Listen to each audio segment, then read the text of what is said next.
Well, hello, everyone. Welcome to a full serving of the Daily Bread podcast. My name is Brad. The Daily Bread is a product of Rise and Start, my coaching practice, and it is a podcast about spiritual and mental wellness. I am a Jay Shetty mental and spiritual wellness coach, as well as a husband, a father, a pastor. And my mission is to help people improve their mental and spiritual wellness so that they can live lives of purpose and meaning. I created the Daily Bread to help you on your journey and to help you hopefully see the connection between spirituality and mental health. So before we start, I wanted to let everyone know that I'm now accepting subscribers to the podcast. Yes, we're opening it up to everyone. Everyone can subscribe. All right, so wherever you are listening or watching the Daily Bread, if you could go down and hit the subscribe button, I would greatly appreciate it. And if you could leave a review, I would actually be really honored, because what happens is if you subscribe and you review, it just helps people find the podcast easier.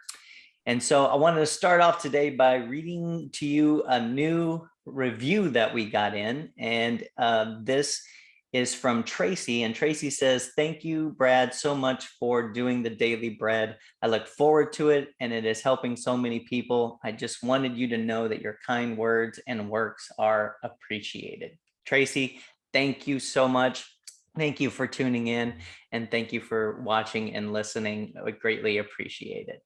So today we have a full serving of the Daily Bread. Usually our podcast messages are shorter messages, but on Fridays, we are going to shift and have longer and deeper conversations. And sometimes that includes having guests, like my guest for today, Kevin Palmieri.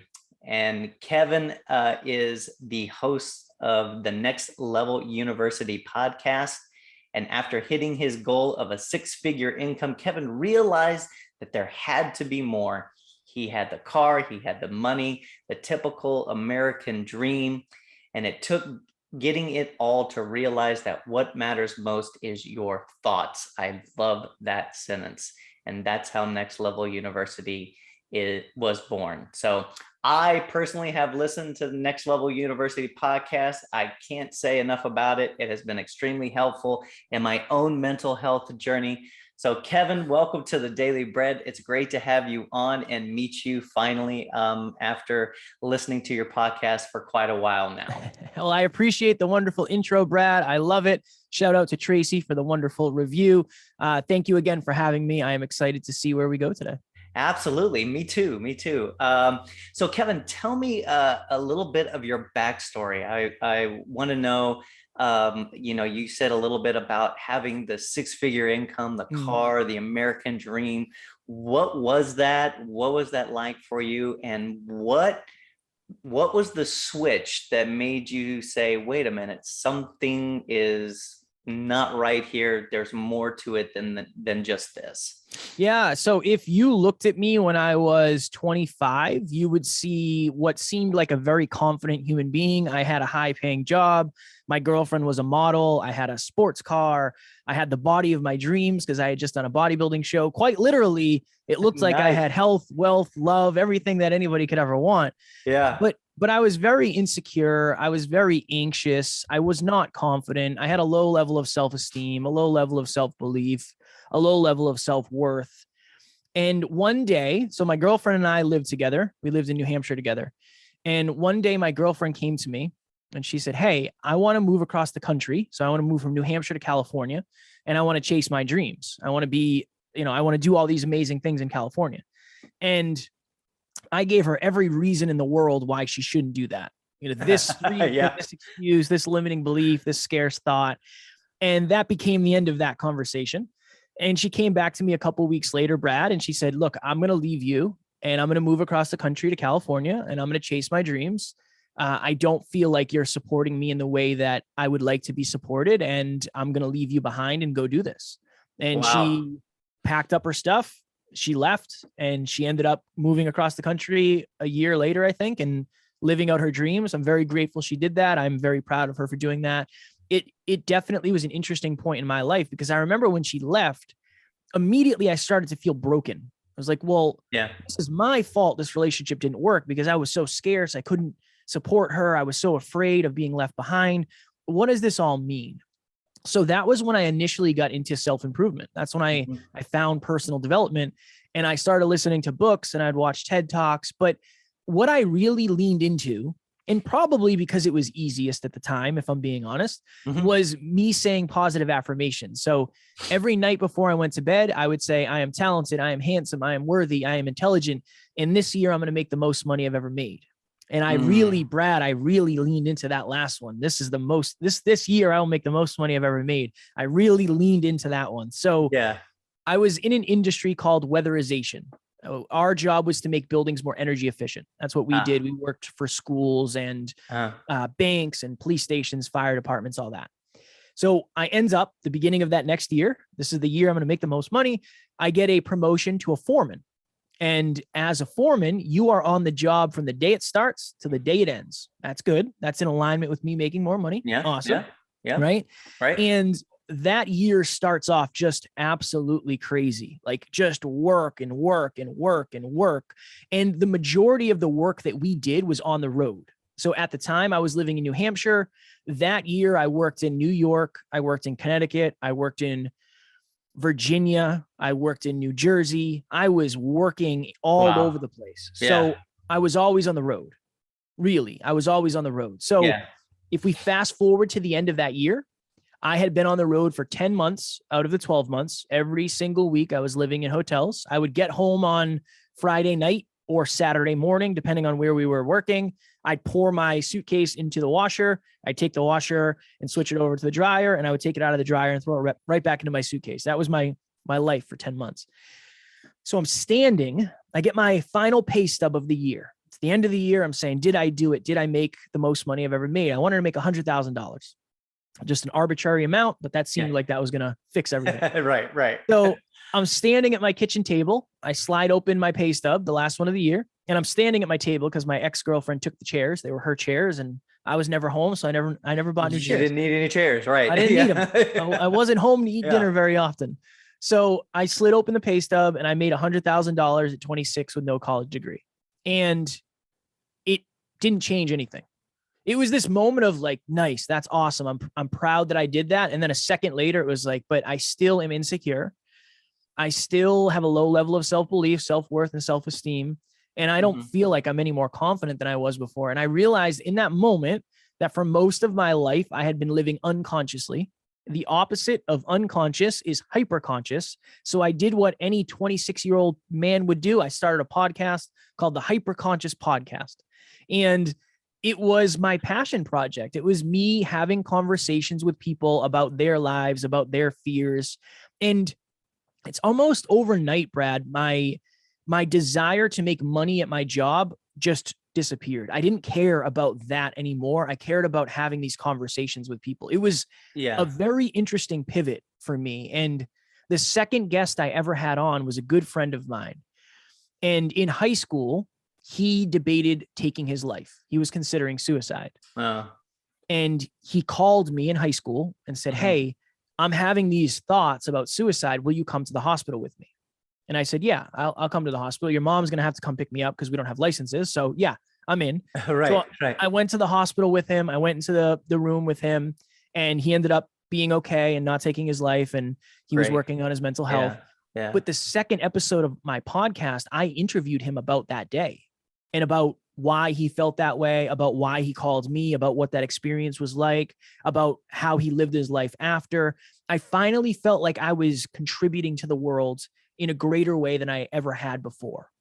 So my job started to become more and more out of alignment, to the point where I would call out of work way more often than I ever had before. I had never missed time before, and I was just calling out pretty frequently because I didn't want to go. I would leave the job early. So if there was the slightest inconvenience on a job site, I would just say, we're pulling out, we're going home. That happened pretty often. And then I would not really care about my job. I didn't really care about the quality of work that I did. And that's something that I was very, very focused on in the very beginning. So it kept getting worse and worse and worse and worse. And it got to the point where I would have to be at a job site 7 a.m. on Monday. The job is 6 hours from where I live.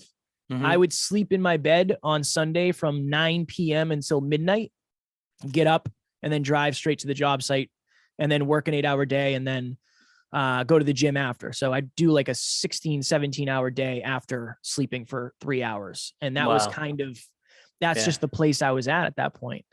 And it got to the point eventually, Brad, where I was in a hotel room in New Jersey. My alarm went off at probably 5:15 in the morning. I sit up, slide to the edge of the bed, wipe the sleepies out of my eyes. I'm lacing up my work boots. And the best way to explain it is there's 10 televisions on in my head at the same time, and every single one is on a different station. One is saying you're stuck here forever. One is saying you'll never make this kind of money again. If you do leave this job, what will your friends think? If you do leave this job, what will your family think? And do you really think you're going to go become a successful podcaster? And I did not. I did not know how that was possible for me. Right. In that moment, I felt like if I was to take my life, I would take my problems with me. And that is just how hopeless I felt at that time. I felt very trapped. I felt very helpless. I felt like I did not have a bright future. I was not in control of my future. Now, I am blessed because I have a very supportive group of people around me. So I messaged my business partner, who was just a friend at the time. And I said, I'm really struggling with these thoughts. I'm having dark thoughts. I don't know what to do. What should I do? And he told me a lot of different things. He was there to support me, but he said, you have to understand, Kev, over the last couple of years, you have changed so much as a human being, but your environments have kind of remained the same. I think it's time for you to change your environment. And I said, okay, that sounds good. I don't know what that means yet, but that led to me leaving my job 3 or 4 months later and becoming a full-time entrepreneur and going full-time into what we are doing today. And I was broke for the first 3 years. I didn't make any money. I lived off credit cards. My fiance, girlfriend at the time, had to pay rent. So I did not go from leaving my job to 1,000 episodes where we are today. There was a whole nother journey in there, but that's more about the podcasting entrepreneurial side of things. So that is kind of my story of where I've come from. Wow. I always say that the first step towards change is awareness. And it seems like in that hotel room that day, you had the awareness of what was going on within you, around you, and everything.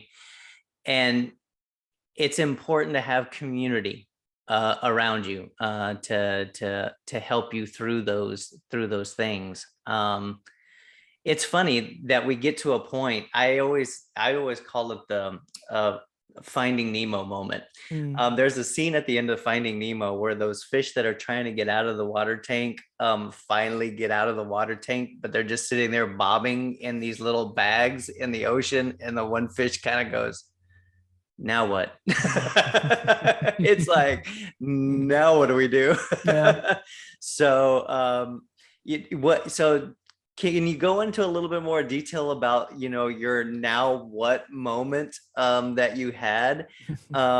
What gave you the strength to give up your job, to, go from 6 figures to broke? That is a huge leap for a lot of folks.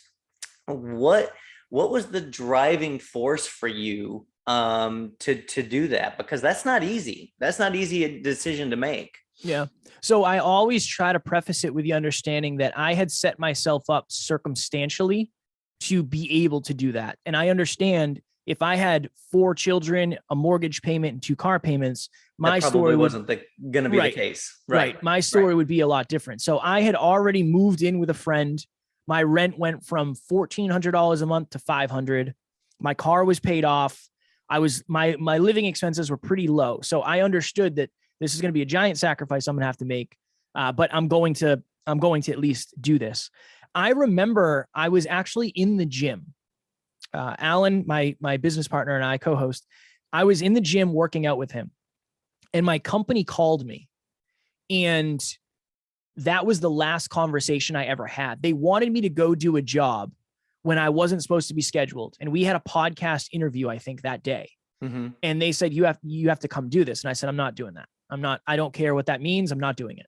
I'm busy. I have other things to do. I'm not doing it.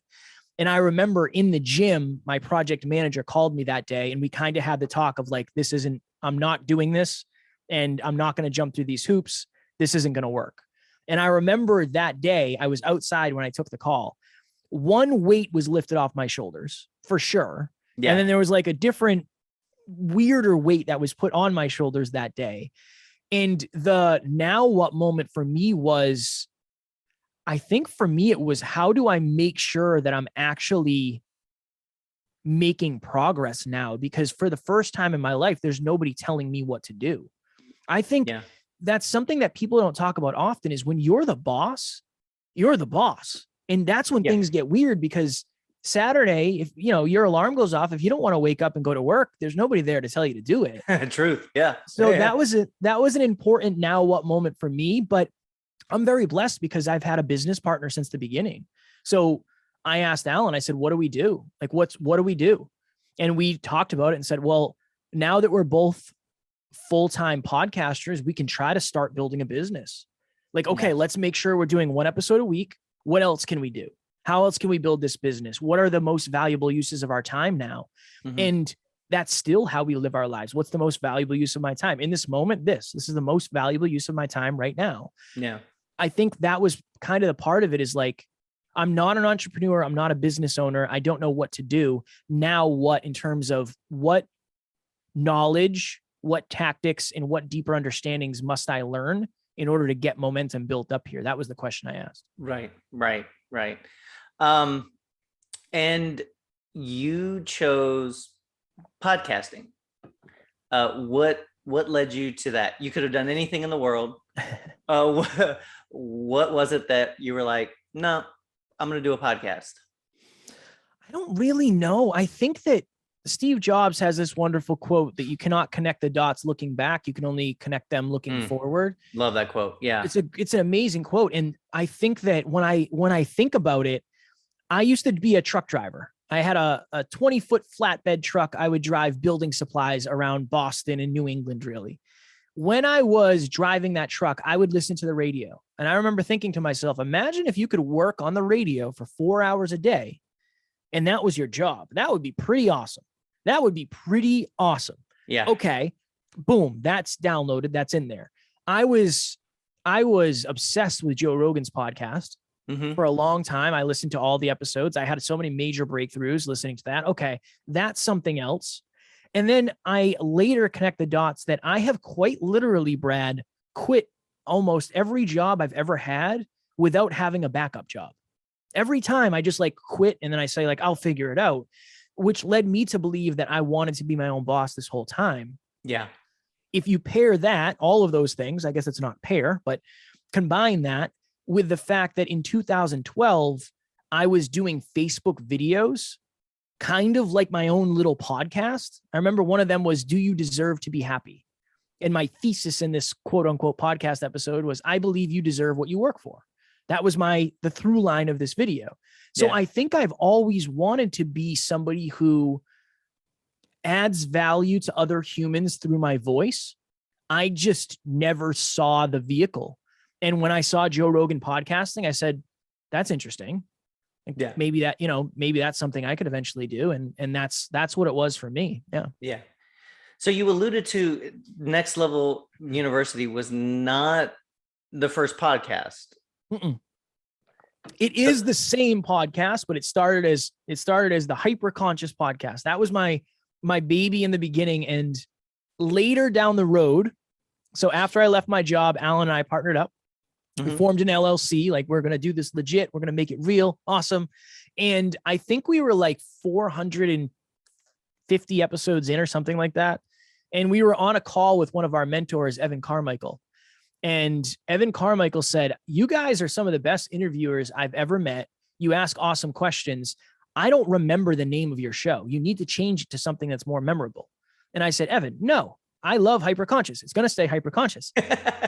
And then we thought about it and we were like, this is one of the biggest YouTubers in the world.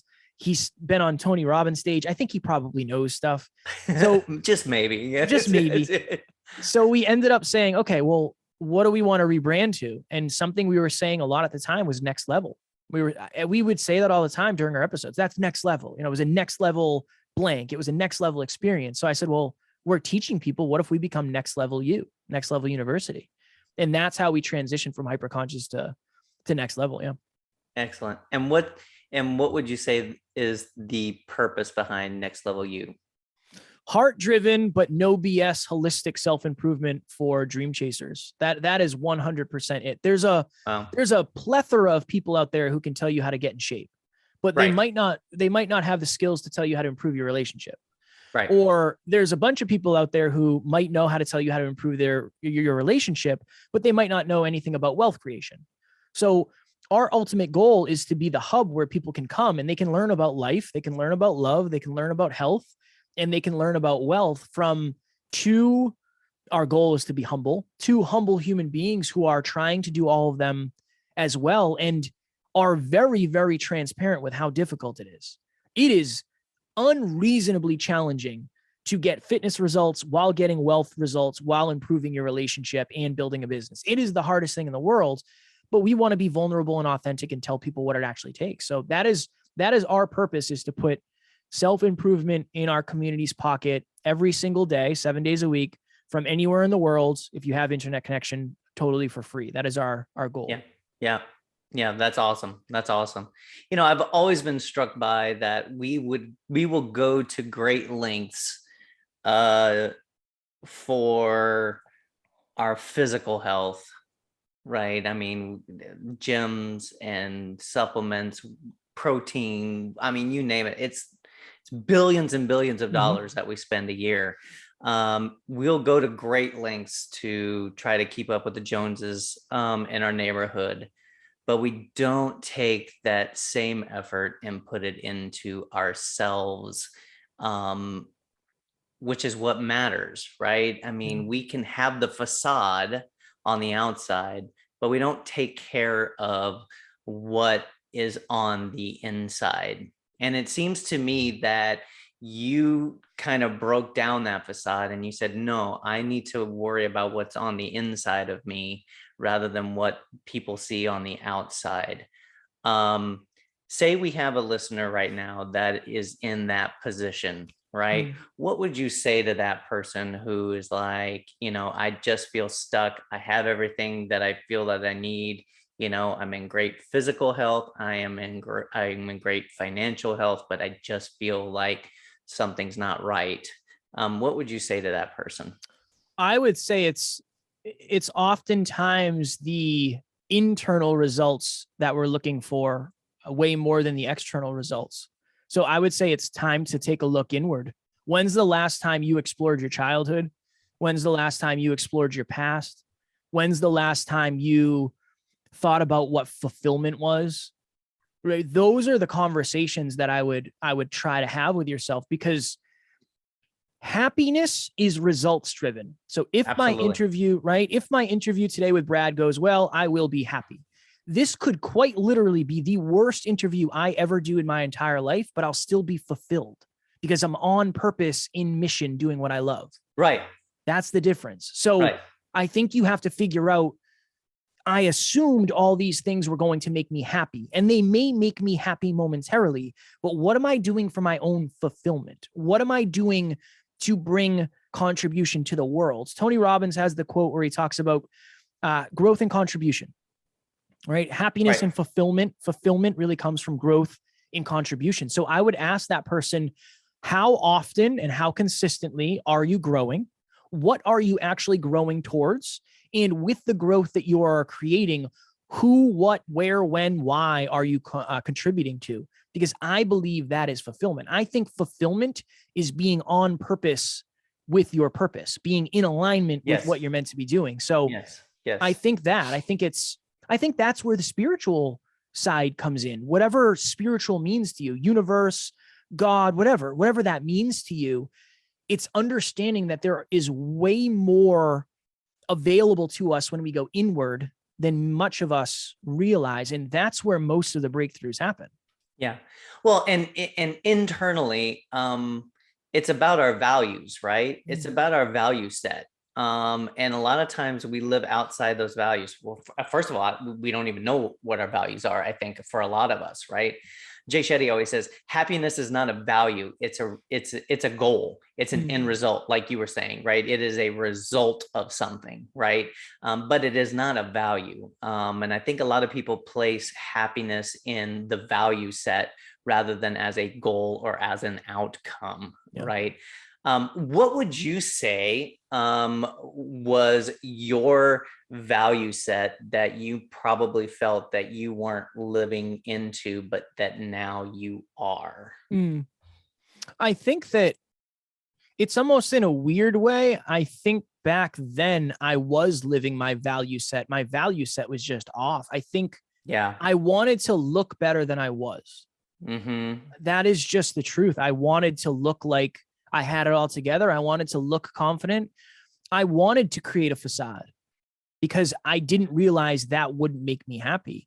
And I think that the best thing in the world, and one of the quotes I say every time I'm on a show is, and I didn't come up with it, somebody else did, but you'll hear many people say that money doesn't buy happiness, but we all want to find out for ourselves.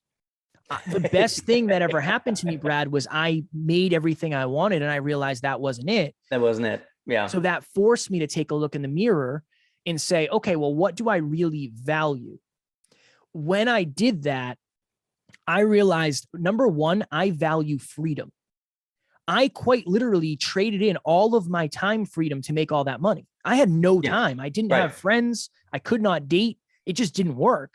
Okay, that's one reason I was out of alignment. I value taking care of myself. I was staying up 24 hours, pretty often. I was eating fast food every day because I'm on the road. I'm not living a great life. I was drinking a lot. I was out of alignment with taking care of myself for sure. So I think for me, it was almost the permission to start over and say, well, what do I value as a human being? Yes. What do I really, really, really value? If nobody else was around me, what would I say I value? And I was very, very honest with myself. I love my family to death. I love my family. My mom and my grandmother, they're super supportive. I am not a quality time person with my family. I do value family. I'll be there if they need me, but I value family differently than other people, and that's okay.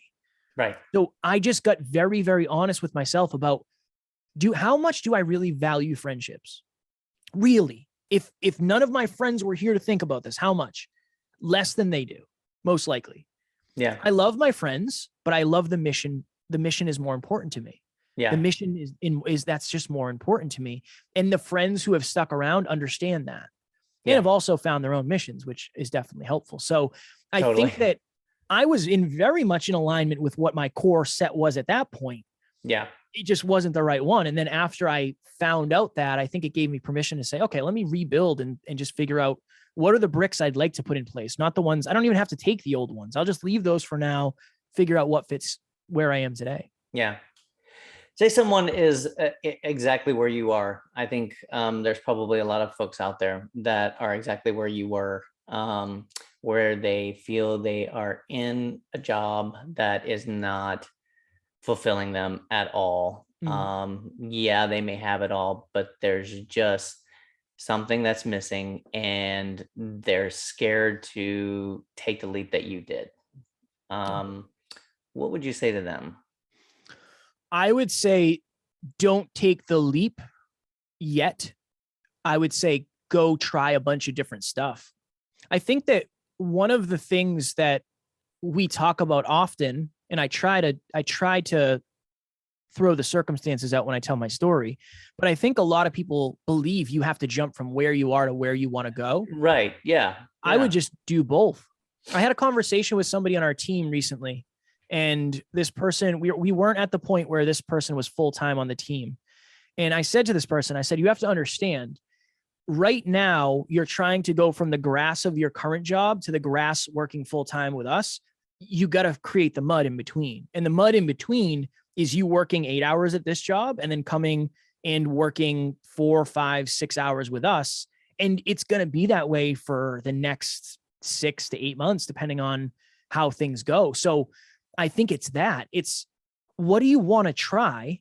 and understand that I don't think it's supposed to go from I'm not happy to now I'm super fulfilled. I think that there usually is some mud and some resistance in between. And I think that's okay. You don't have to jump. You can look, you can dip your toe. You don't have to jump all the way in. So that would be the advice I would give, because what I did was reckless. It was reckless. And I don't think it's healthy for most people to do that unless you are you have a very high risk tolerance and you do not care about certainty at all, because I lost a lot of certainty when I started this and there was a lot of risk. So I would say dip your toe, see what it feels like. Then you can go up to your ankle, you can go up to your knee, you can go up to your waist. You don't have to jump all at once. It's a dangerous game if you do.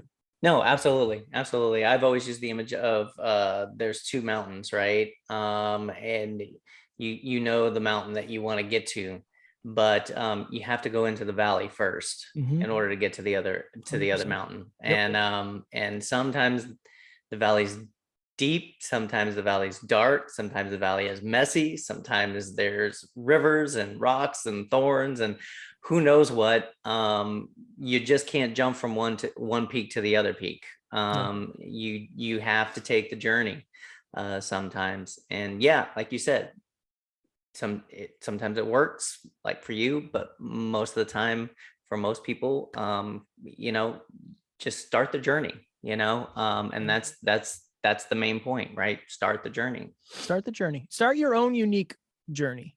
Absolutely. So speaking of journeys, what's in store for Next Level University? What's the journey for you guys over there? Do you have any big plans? You're going to keep on rolling? I want to know too, one thing. How do you go from one a week to, guys, this guy does daily. This is a daily podcast. I'm exhausted with just one a week. How do you guys do that? How did you get from one to one a week? It's so number one, and that's a question I get often. It's all based on the goal. It's all based on the goal of, we want to bring self-improvement to the masses. You're that driven. We want to have the most successful self-improvement company ever. So that's just what it's going to take. And if they decide we're going to create another day, we are going to have to do another episode. We're going to do an episode every day. So who out there who's making the days, please tell them not to make another one. How do we do it? We started like everybody else with one. And then we said, okay, one got kind of easy, so let's do two. And then two got kind of easy. And we had people that challenged us. Again, Evan Carmichael challenged us when we interviewed him. He said, you guys are too good. You should be doing more. Like, okay, thanks for that. And we had somebody else said the same thing. Another guest said, you guys should be doing more. I was like, okay, I guess we will. So it's more of the fact that Alan and I are of the belief that it's not, smart work is very important, but you cannot work smart until you work hard. Because when you work hard, it creates the necessity to figure out how to work smarter. So then what we do is we try to work harder, smarter. We're not in this to build a brand and then have passive income. And that's not why we're doing this. I work harder now than I ever have. I'm scheduled to do, between our show and my other podcast, almost 30 episodes this week. Wow. So I'm doing what some people do in 6 months in a week. That's just because that's the impact that we're trying to have. So we're of the belief that this should be challenging. We're trying to change the world. I think it should be challenging. If it was easy, then we would have done it already. Right. We could do more if it was easy. So to that point, it's just, I believe that it's small 1% improvements over time. Right. When one episode got easy, we said, all right, let's stretch our comfort zone. Now 7 is like not super difficult. It's not as hard as it once was, but now we added other things. So I would say that when the plate gets empty, we add a little bit more, and then that expands our appetite. Rinse and repeat for that. What's coming in the future, Brad? I don't even know. I always try to be humble. Alan is the visionary of the company. Alan, wherever he tells us we're going, as long as it's in alignment with our core values, our core beliefs, and our core aspirations, I'm along for the ride. We have an app that we're producing, more speaking events. We have retreats in the near future. So I always Awesome. say it's what we're doing today, but just exponential, more impact, more mastery, more profitability to run back through the business. That's what we're doing. Awesome. Awesome. And I love the working harder and smarter at the same time. That was a great episode, by the way. That is one of his episodes, by Thank the you. way, I on Next appreciate Level University. So go listen to that one, because that one totally changed the way I thought about things. I appreciate it. Awesome. Awesome. Well, at the end of our episodes where we have guests on, I always like to end with the final four. I picked 4 random questions out of this deck of cards. One word, one sentence answers only, just a little fun to end our time together. So are you ready? I've been ready, Brad, since you told me about it in the beginning. I'm excited. I'm excited. All right, so here we go. Here it is. What world concerns or issues are most important to you? Self-awareness. Self-awareness. Awesome. All right. Life seems most fragile when You're winning. What is the most caring thing someone could do for you? Just ask me what I need.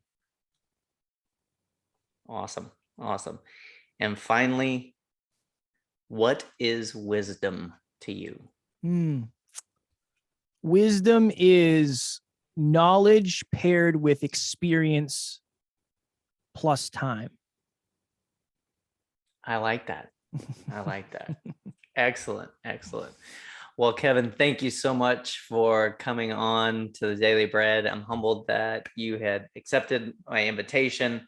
It's great to have you on. I'm looking forward to more episodes of your podcast. And for all of our listeners out there, thank you for tuning in again. Wherever you're listening, hit that subscribe button, leave us a review. We'd greatly appreciate it. It just helps people find the podcast easier. So until next time, everyone, please take care of your mental and spiritual health. And we will see you on the next episode of the Daily Bread. Take care, everyone. Bye-bye.